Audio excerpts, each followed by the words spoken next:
Matematik tahun 1 muka surat 25. Aktiviti 4. Kira baki wang. Jadi dekat sini, ini wang saya. So, yang ini saya beli. Jadi wang saya, soalan pertama, wang saya ada 50 sen. Jadi saya beli 40 sen.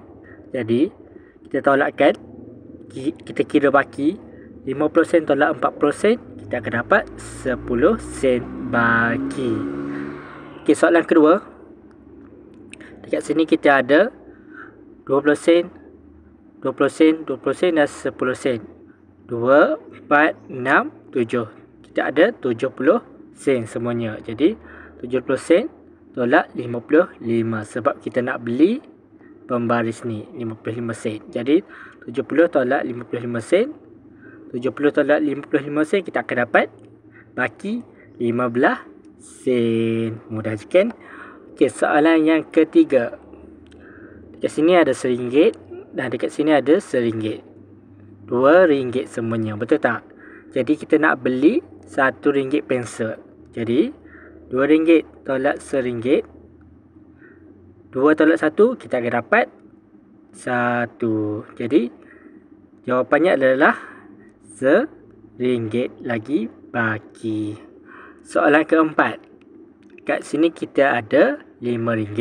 Kita nak beli pensel warna RM RM3.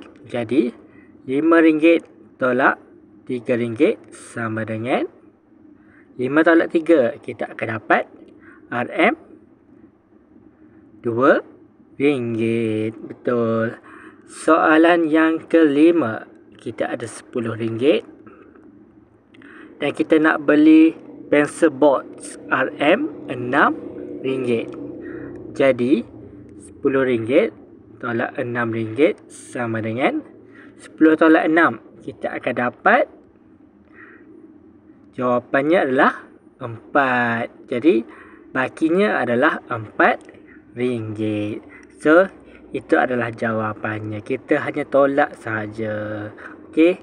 So kita dah dapat jawapan kira baki.